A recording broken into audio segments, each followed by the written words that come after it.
Meshtastic, I think it's fairly new, but it's growing fast. The biggest thing, when I started playing around with it at home, both of the ladies I reside with kept scratching their heads and saying, why are you using this? Because you're using your phone and computer anyway. So why not just text somebody? So I'm going to kind of go into some scenarios to where Meshtastic might shine. And plus, we all like radio stuff anyway, so it's something to dabble with. And I have spent a lot of time playing with it. However, there's a lot with this I don't know.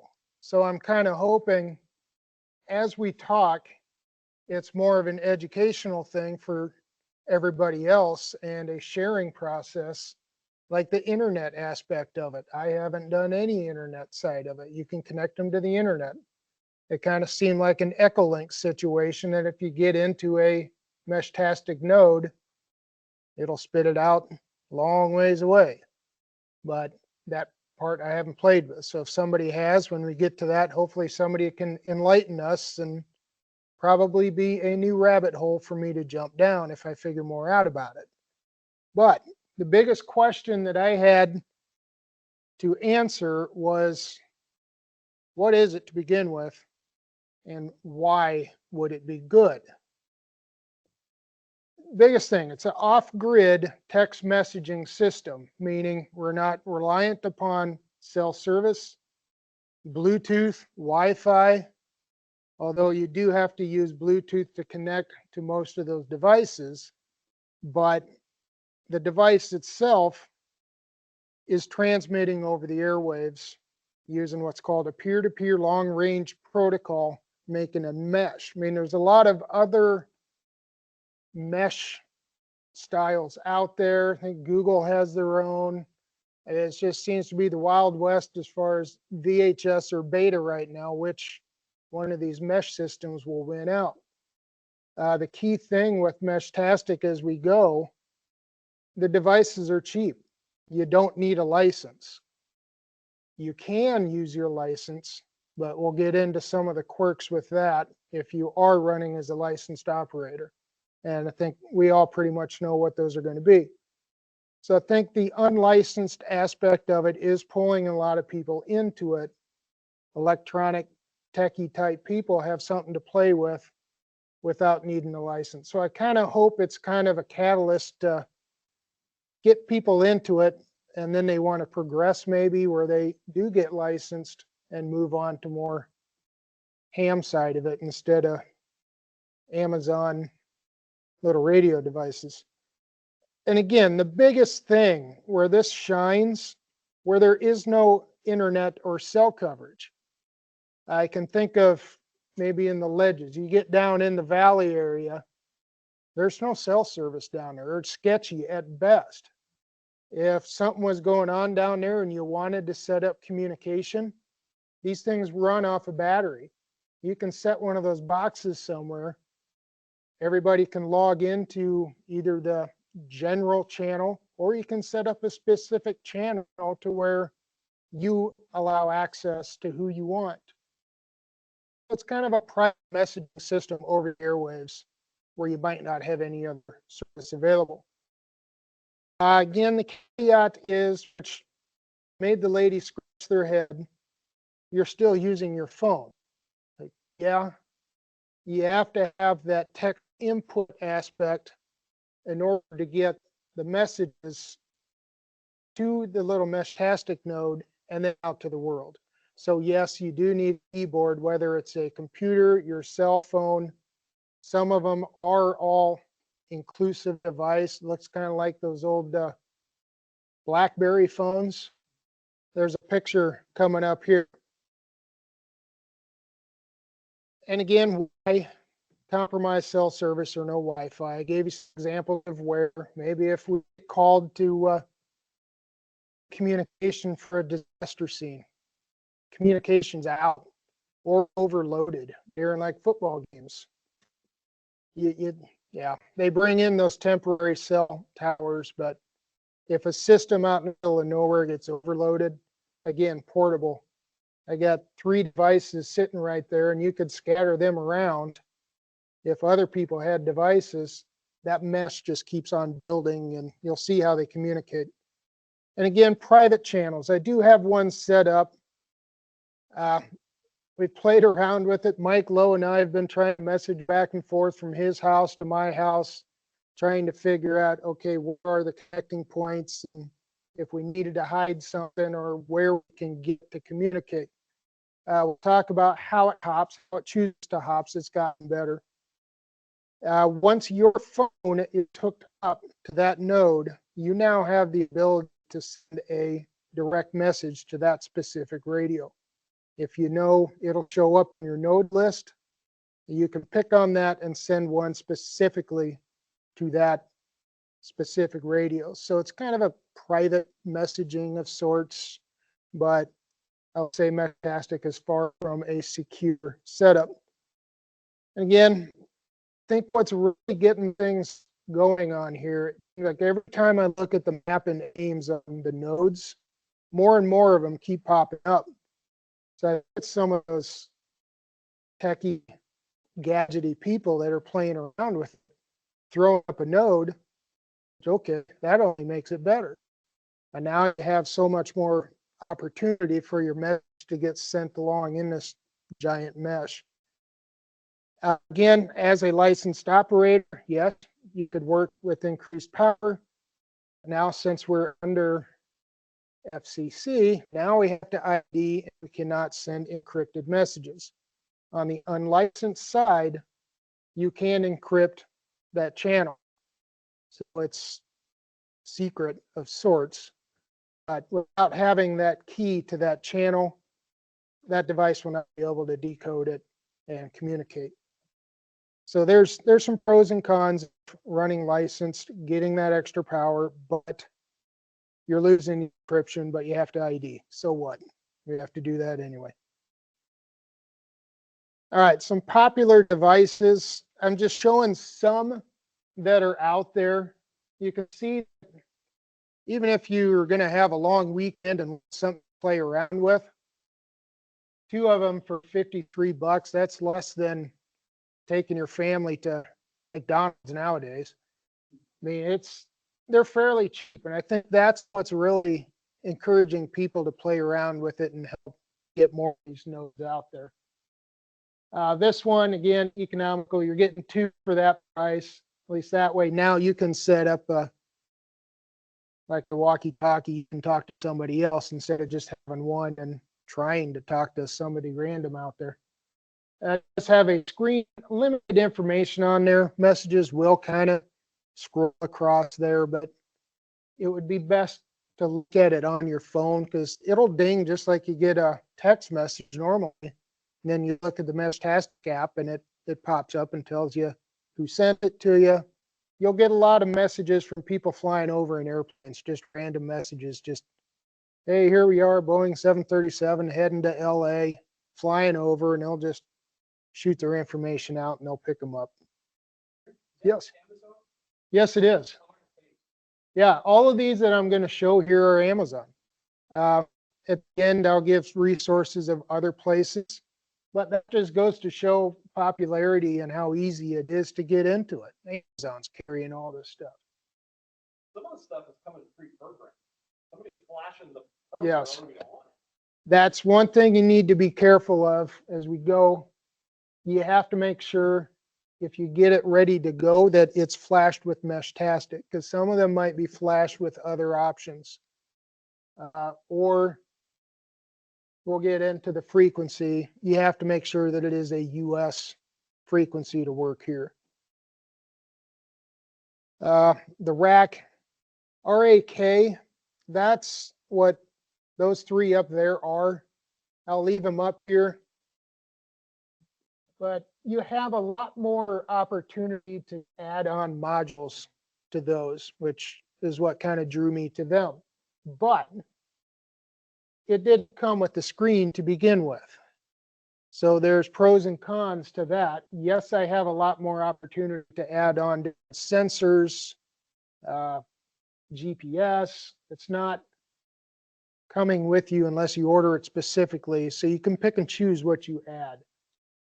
It does come with the antenna as well as the Bluetooth antenna. However, the antenna that comes with it, minimal. So that's why I'd put the external antennas to really help a bit. The one, you'll see a picture here, the RAKs already have an onboard solar panel charging system. So you can feed 5 volts right into it. If you have a remote node somewhere and you have a solar panel on it, it's just going to keep on trucking. And during the day, it'll charge the battery and then run off battery through the day or through the night. Same thing again, if you add the screen, you'll get minimal messages, but that helps set up things, and you can kind of see the settings there, battery life and other things. Although you can still see it when you're connected to it on the app. It's just easier to see the screen sometimes. Now that one is just a little pocket one, that white one standing up. That's just a real portable version. It's got a battery inside. It does have GPS already in that one. And then it just has a SMA connection sticking out the top, so you can just put the external antenna. But yeah, you can see, well, now you're getting into the pre-made case with the battery, GPS. So they'll get you on the price, which I get it. But it's a nice form factor. So if we're working out of an area that's a mobile type deal, that's great. Throw it into your pocket, put it in a backpack, small, out of the way, and you still have connection to it. I like this one as well. I don't have one of those. I haven't gotten that curious. The biggest thing I like about that one is it already comes with the larger antenna, has GPS, and the screen's already with it. But the biggest thing, it already has a battery holder built into the board. You get that 18650 battery and put it on, and that's going to last quite a long time. And I'm not sure if that has solar charge capability or not. I have not played with the LilyGo. LilyGo also makes that guy. That's the Blueberry or the Blackberry style that does have a keyboard with it and a bigger screen. So that would be kind of an all-included thing. You could do everything, and you probably wouldn't have to have your app going. As long as that's within radio range, that should be all you need. I have not played with one of those either. And there's different versions of the TDEX as far as what options you're getting when you get that device. So this has got me to the point that, okay, I want a permanent one. So I put up a permanent node at my house. So that little dinky box under the eave, that number 1 looking thing, that's the guts and brains of everything. Same thing as one of those boxes there. And then I just piped in a solar panel, which you see on the left. And then the right picture is the big antenna just off of my digital TV antenna. And that has a pretty decent coverage into Ames. So that's on the north side of my house on the Ames side. So Gilbert. And I can pick up quite a few nodes. You just let it sit and it sniffs around out in the world and figures out which nodes are available and what it can communicate with. And then you'll have an idea looking on a map if the map is up to date. And you can see, okay, yeah, here are the options, which is quite a few. I think at one point I do have it where it pulls up where we can see the map on what nodes are set up. It does have a GPS. However, you do have options of setting a very specific GPS location or a general. Yeah, if I was running licensed, so what? Somebody has my call sign, they can look up exactly where I live. So what? Come see me. I wish you luck. But with unlicensed, that's kind of the anonymity of it, which I think people also kind of like. mean, yeah, you can run them as a tracker, or some people might use them as figuring out where their friends are, so where they can see where the radios are running, and they keep track of each other. But static, I had it to where I first had it set up onto my phone. It pulled the GPS off of my phone when you're connected on the app, and you can choose, yes, use this GPS location as static. So it knows that all the time, even if my phone is not hooked up, it just has that in its memory, and that's what it's showing as location. I remember when I first had it set up, we were trying to figure out it would only be online for a few weeks and then it would kick itself off.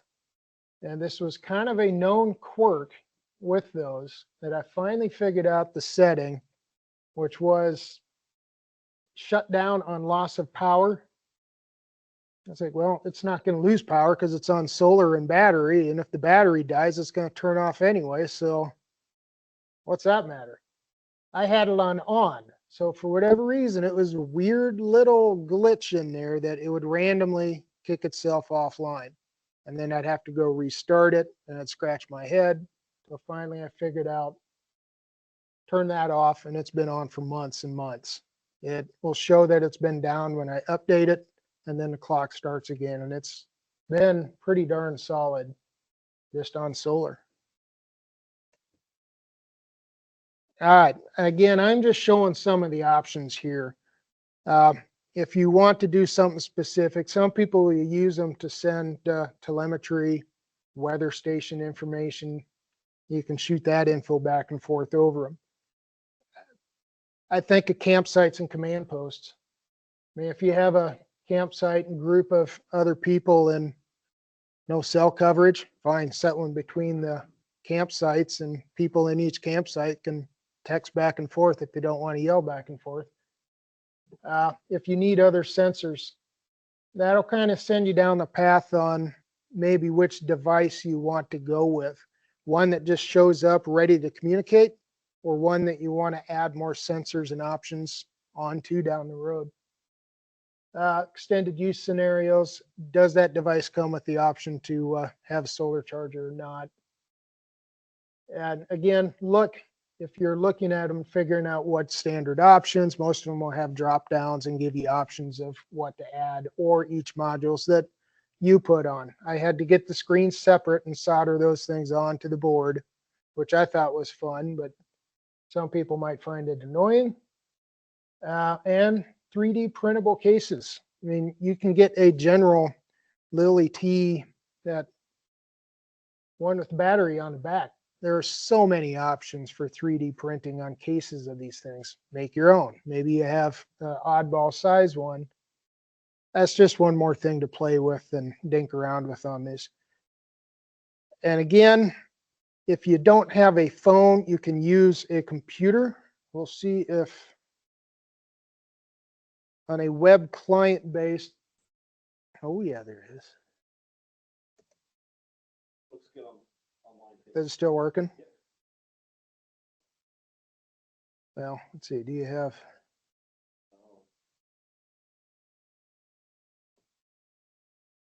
all right, yeah.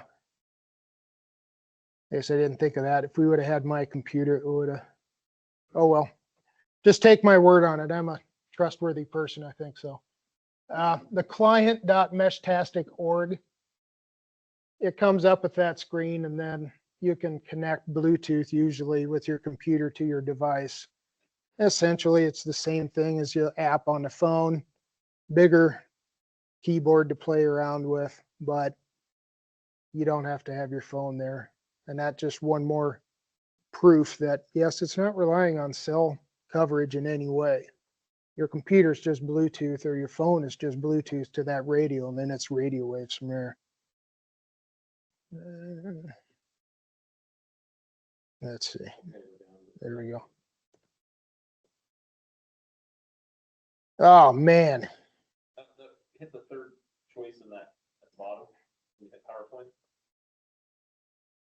There we go. Okay, there's the one. All right.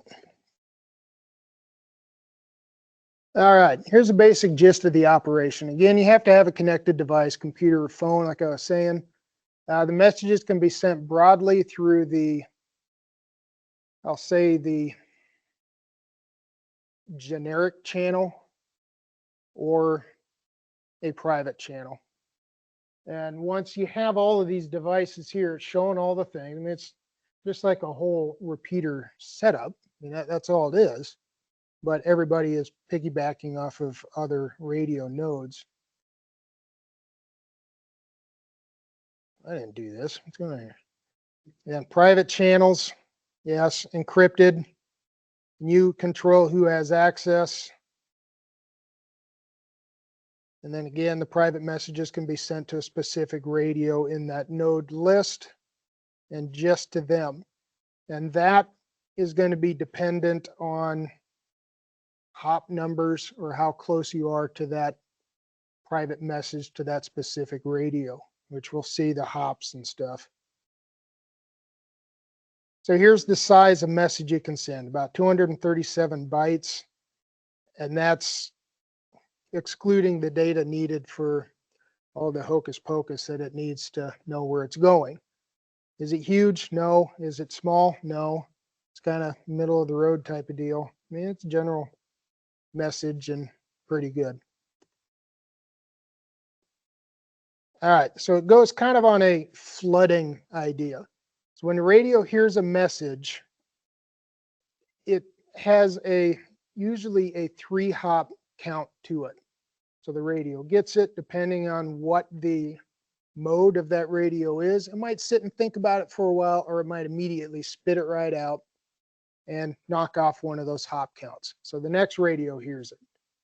Here's something to pass on. It only has 2 more hops. Send it along. Now the next one gets it 1 hop left, sends it out, and then it's done. So that's the 3-hop idea. The original protocol was random. So if I had 3 radios sitting here and somebody had a 4th one, it might just go 1, 2, 3, and then it's done. But they've changed that and realized, well, that's not really spreading the message as far as it can be, which is now getting into the different modes of the radios to where some modes take priority on what it sends out, some wait, some won't send it out unless it hears somebody else has sent it on. But if it doesn't hear that, then it will pass it on. So it's gotten smarter as opposed to just regurgitating stuff, not having any sense of how many times and how far it could actually send it. Let's see if we can get here. When it says upcoming changes, those have already come and gone. So this guy explains. Welcome to my dining room. We're going to be talking about the Meshtastic mesh First talks routing about the algorithm. old setup, and then he gets how that into algorithm works in 1.2 and how that algorithm will work in Meshtastic 1.3 and 2.0. So let's actually just dive into this. So Meshtastic has a flood routing algorithm. That means if this is you and you send a message out, the devices within range will randomly retransmit that packet. So this one will send it off.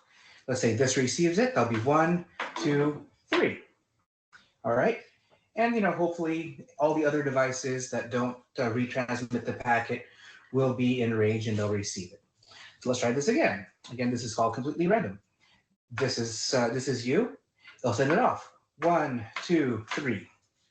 All right. And most things within range will receive it. Let's send another packet. This is you. 1, 2, 3. And so it's just hop 3 times, and hopefully the device all the way back there will receive it. Okay. So the problem with this algorithm is all devices are equal. It doesn't matter whether you're near, far, or behind an obstacle. You're all weighted the same.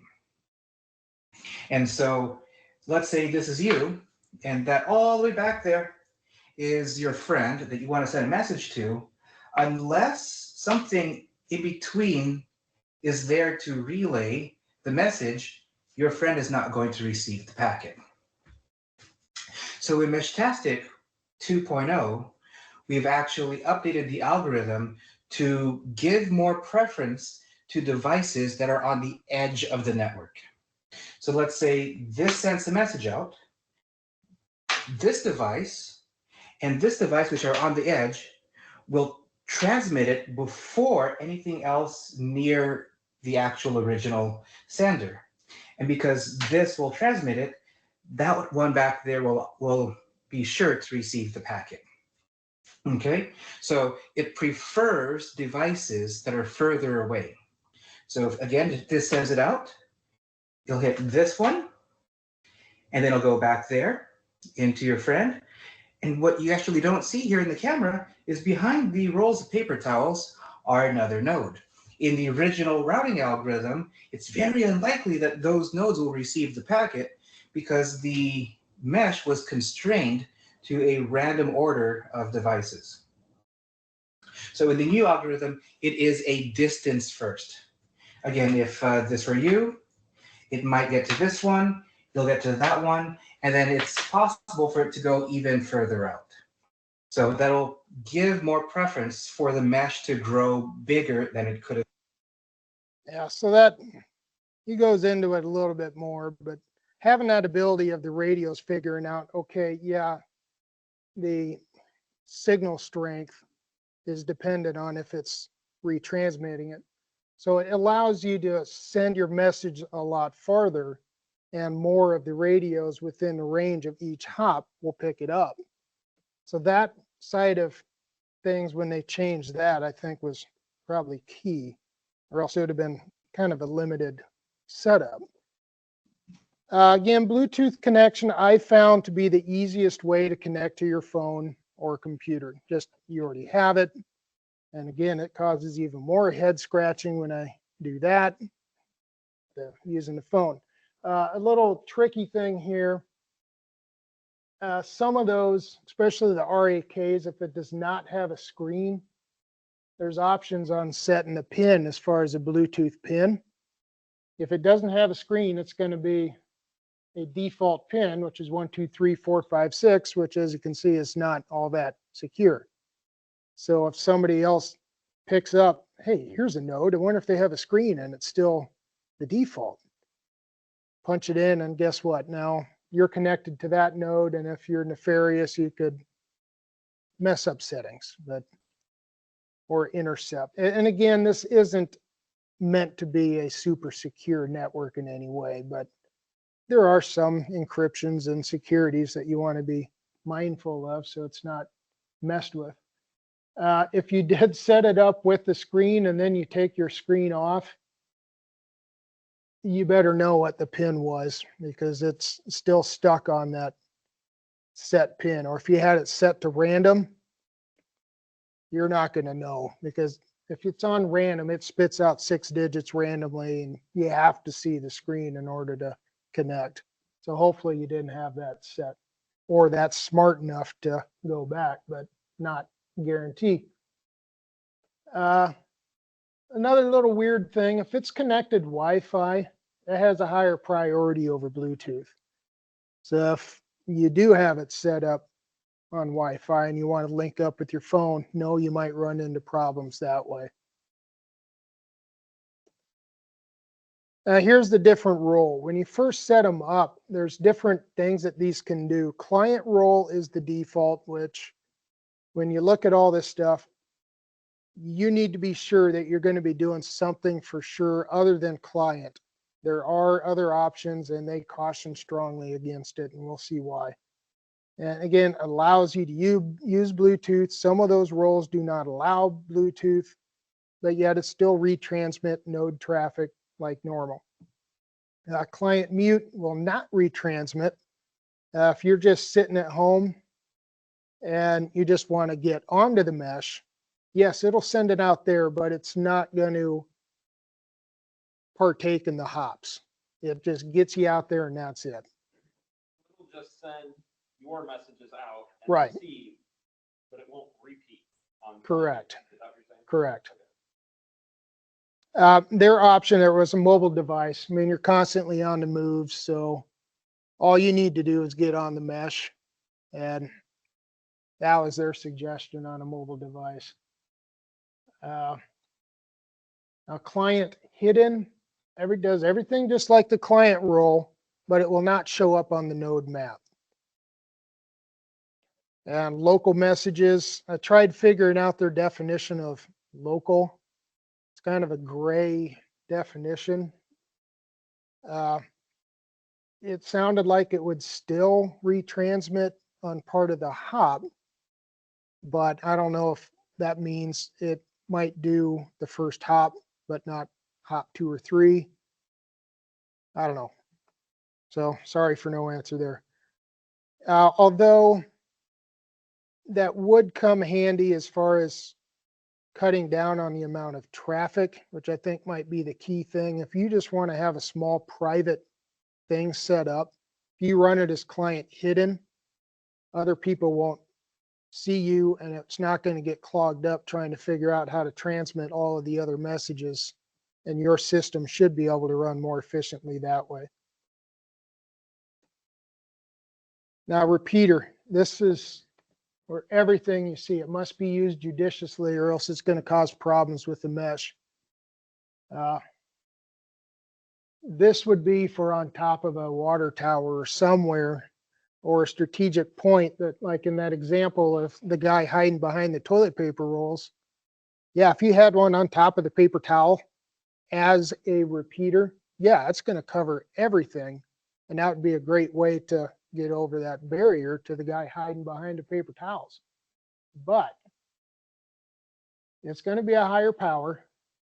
It's going to transmit sooner than any other modes, because this is where the time thing comes in, where it has a higher priority as far as getting that message back retransmitted. The router will not allow Bluetooth connection. That would just be if I set one of these things up in a field just to extend some range. I would set it as a router. Nobody's going to be connecting to it. I am just using it as a stepping stone to fill a gap. Repeater will not transmit telemetry data because it might transmit GPS information, battery stuff, but it's not going to be on the list and more power efficient.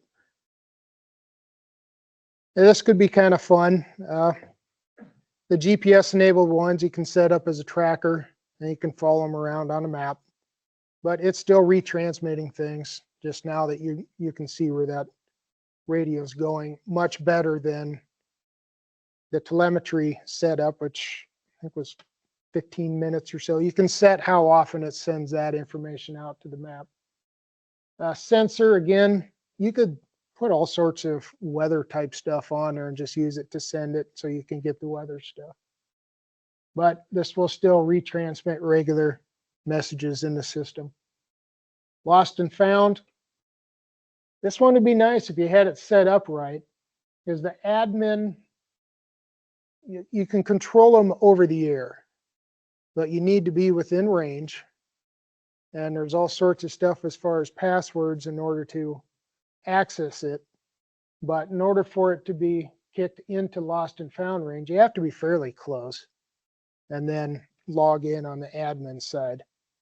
I haven't even set up the admin side just because of the horror stories some people say, but I don't think it's probably that bad of a deal, but I've just never had the need to do it. But that could be something that would be fun to play with. Just have one that say, okay, I'm setting this one to on admin. I'm going to play with it, try to figure it out before I put everything else that way. The channels, they give you the options on how to set up the channels. Again, default is channel 1, which is what everybody communicates on out of the box. It comes set up, and that key, the AQ equals is the default key for that primary channel. If for some reason you change that in the options, you won't hear anything because you don't have the decryption key AQ equals. So now once you get into secondary channels, you can set up your own security key to it. And that's where it comes in. It's like, yeah, I'll let Clint on. Yeah, here's my key. Nah, I don't want Klaus to be on. I'm not giving you the key. You won't be able to get on that channel and communicate unless you give me cookies, and then Yes, well, I'll let you back in. I'll give you the key. So that's kind of at least limits the amount of traffic, or at least one way of doing that. There's some quirks there as far as if you disable them. That's any of the channel not being used is going to be disabled. So if you happen to go in and accidentally disable some that you've set up, you could accidentally do that as well. And any of those security ones, you can share a QR code. So if I had that, I could just pull up my phone, show it to somebody, they could see that, and they'll have the option of basically mirroring all the settings that I have, all the channels that I have on that device, or just to add that channel. So that's where you have to make sure you have that option nice before you click that QR code, or else it could wipe out everything and put all the channels that was on that device as opposed to what you had. And again, security keys, you could have nothing, 16 or 32 bytes. So you could have a pretty decent string for security, and that's where the QR code comes in handy. Position, I talked about that as far as the home one. You can either show it or not, and how precise you want it. It's a little slider bar on how vague or precise. Now the MQTT, this is the Wi-Fi side of things. I have no experience in that. Has anybody played around with Meshtastic on the MQTT side? Yes, sir. All right. What would be a good Reader's Digest version on explanation on that? So for the areas where you have not so much coverage, you can really bridge the gap using MQTT and the internet. So we've actually been working with a few guys in like Jefferson and Boone and Cedar Rapids and just outside Des Moines. We're able to cover a large portion of the state just by using MQTT. So the very short abridged version of that. Well, that'd be kind of slick. It kind of reminds me like an Echolink setup. Yeah, you think of much like, DMR, EchoStar, all the other, good stuff, hotspots. It's very similar in that you can connect further using the internet. Huh. All right. Might have to go down that rabbit hole. That sounds kind of slick. Thank you, Calvin. Yeah. Yeah. Thanks. Yeah. Feel free to find us at some point. I've actually been hosting an MQTT server and a web page for that for quite a few guys around Iowa. Okay. Yeah. I probably want more information on that and play around with that at some point. Yeah. All right. This is going to be more on initial setup. This is key because you have to choose yes, you are in US. That's the only option. You have to be on US for it to work properly. 915 megahertz is what the US LoRa for Meshtastic. 100% duty cycle, about 1 watt, and license can be up to 10. But again, the caveat, you can't have the encrypted channels, and you must have it ID your station. And now the modem preset side. This is key because if you don't have the radios that you want to communicate set up on the exact same modem settings, you won't be able to communicate. Even though you might say, okay, yep, there's Aaron's node, and let me try to communicate. It's like, well, no, it's not set up to long fast, which is the default, which seems to be the happy medium on, you see what is being changed on the fast, slow, or short or long, the parameters being changed there. Everything you see says seriously, leave it at long fast. That's the best for the mesh and the best for results. But it does allow you to play with it, but you're not going to probably be able to communicate with anybody if it's different than long fast. In the hop limit, here's another thing that's heavily debated by people, and everybody comes back saying leave it at 3.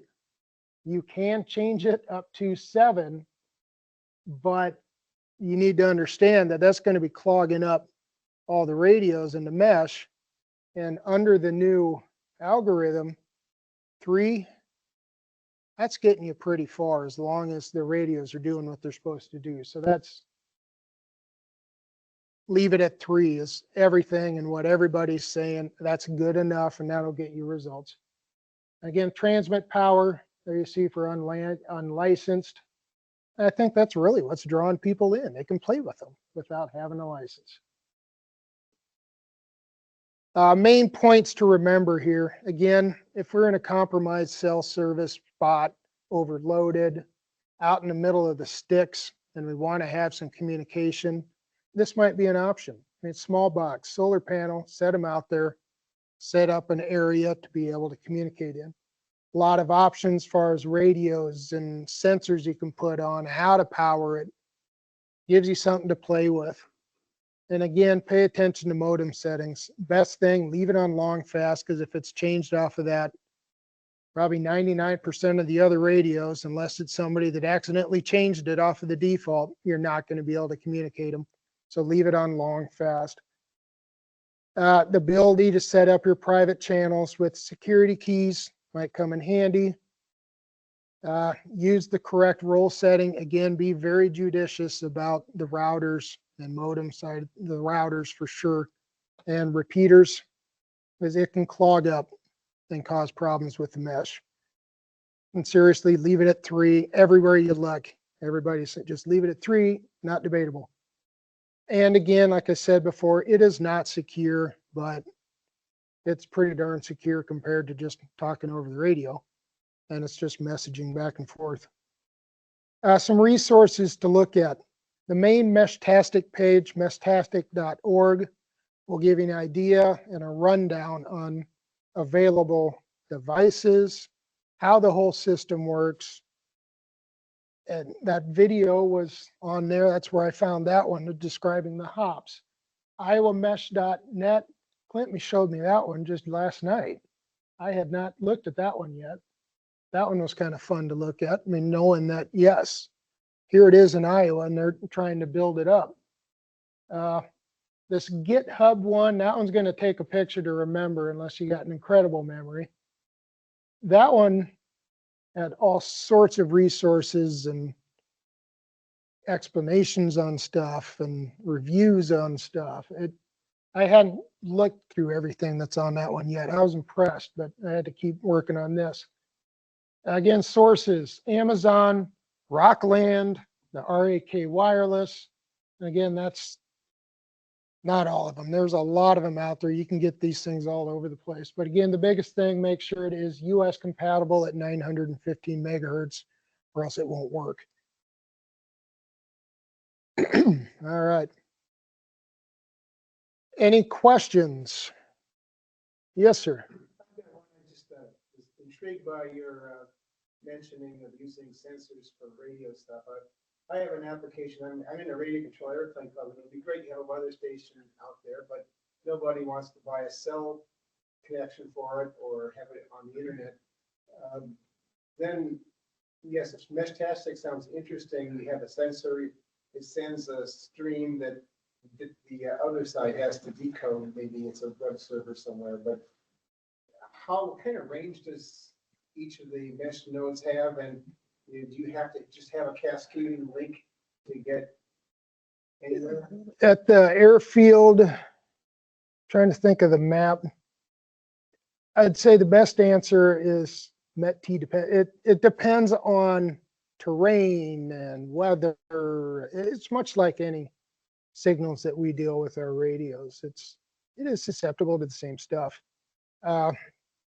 Mike Lowe was trying to hit mine, and depending on, of course, where the radio was in his car or outside the car, I was able to hit mine with that handheld one. I live on the south side of Gilbert. I was at the Ace Hardware on 24th, and I was able to get a message to my house. And I don't know if that was the fringe. I didn't look and see what the signal report was, if it even logged that to see what the quality of it was at that point. But I got an acknowledgement back saying, yeah, I got it. And when I got home and looked at my device and said, there it was, saying hi to myself. So that I think is decent range. To get back into Ames from that airfield, you'd probably have to have another radio to help at least get into the Ames. I'm just trying to get some sense of range and you know, you really need more nodes scattered around the county for that to work. Right. Yeah. But no, that'd be a perfect example. If you pull mine up and it will show weather and stuff like that, then just at least at that GPS location. I have a Any- node. I have a node out on a grain bin. It's about 120 feet up in the air, and I can consistently get good quality at 7 to 8 miles. We've got a couple guys in Marshalltown that I can reach from Newton pretty clearly. So it really depends on, again, the weather factors, the quality. Is there any other hops in the middle? Things like that really add into the factor. Let's see. Any more questions? If not, I'm going to explain a little bit on these little things and we'll get out of here so I'm not completely over my time. Yes.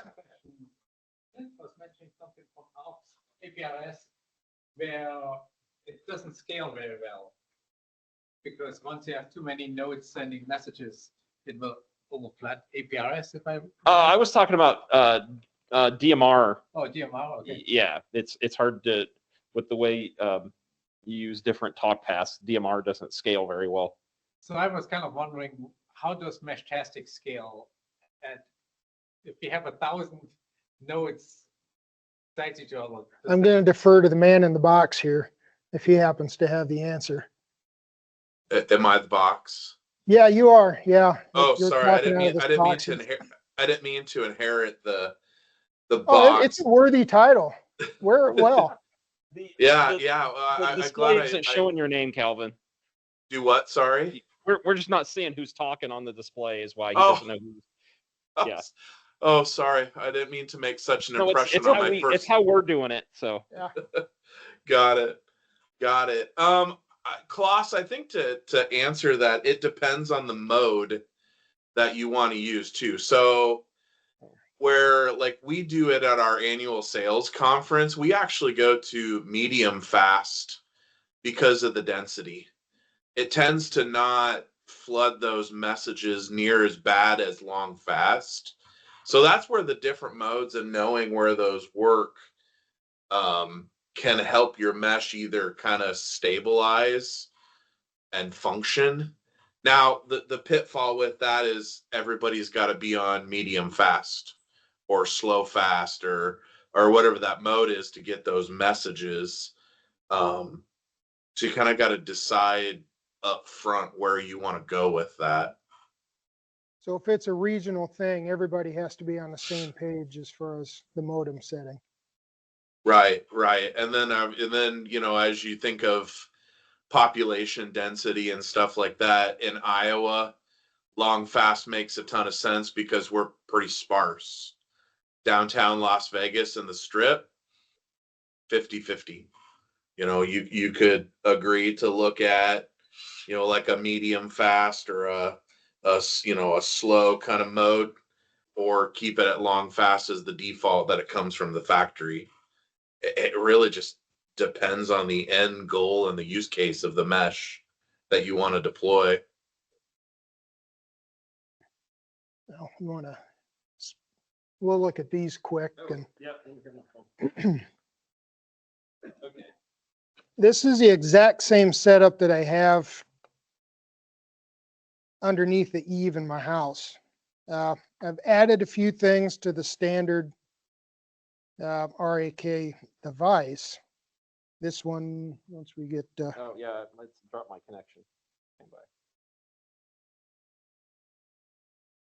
No audio, video on. so hopefully the audio is still coming through here then. Yep, it's still coming through here. I'm just gonna spotlight my cell phone. You can start and I'll Yeah. get it spotlighted here in a second. In this box, oh here, I'll hold that one for the spotlight people and then It's just a small battery in there. And I have an on-off switch on the side, just a master on-off. A sealed plug for the solar panel. So if I want to set one out remote, I have the plug to plug in on the back of the solar panel. So it gives you that option, just plug in and it's going to keep the battery going. Another convenient thing was this little push button here, which allows you to toggle through the screen. Other than that, it's much easier to have a separate screen, but then you got to solder on the little button and then change a little setting. It's not a huge deal, but it was worth the hassle. This little antenna that's stuck on here is your Bluetooth antenna. Now the LoRa antenna that comes with it looks very similar to that small Bluetooth antenna. So you can get an idea how worthless that's going to be as far as a signal, which is why I went with having the external antenna at least give me a better chance. And again, they have, of course, all these little doodads all on Amazon as far as plugging onto the board to get your antenna mount on the outside. There's a GPS device and the screen, which I had to add on. But I'll leave these up here. You can take a look at them and questions later, no problem. So how many milliamp hours is that battery? I just used to take over. This bigger one is 3,000. And I think the other one's like 1,800. But the one I have on a solar panel at home is 1,800. All it has to do is get through the night, and the battery level hardly ever drops below 80 unless it's a sunny day or a cloudy day. Yeah, it might drop down below that, but the next sunny day charges are right back and it trucks along. I've never had the battery run out yet until it degrades, but It's a nice reasonable sized battery though. You know, yeah. It's cheap too. I looked at kind of the side. It's like, okay, yeah, if I do leave them like on a weekend or something that I want to have little network, fine, it can stay there for probably a couple days easily on that, maybe a week. I've never counted to see how many days it would go, which maybe I'll do that just to get an idea of it. It doesn't use much power and it would sit there and truck along for several days easily. Any other questions? Yeah. Who has those batteries? When are they available? The almighty Amazon. Oh, okay. Yeah. In other words, you can't go to Interstate Battery and get one. There's anything special about it. I mean, it's just a lithium rechargeable battery. So anywhere that, these, yeah, 3.7, it's a very common battery. Yeah. Yeah, so they might have some downtown if Yeah. you're looking for a corporate store. Best Buy would probably have them. Just a very common voltage for a small battery. This is a 5-volt solar panel, but USB, you can charge things USB off of that. And again, this specific radio already has an onboard solar charging module on it. But depending on the radio you get, you may or may not have that. So if you want to run solar, you need to make sure or get the add-on if that's available. Any other questions? If not, we'll let the business side commence. I'll stick around afterwards if you want to poke around with them or play around with them. This one is up and running, just trying to get a list of which nodes are in the area. And I can pull up my computer and you can see the map, and I'll work on that as the business stuff is going. There you go, sir. Thank you.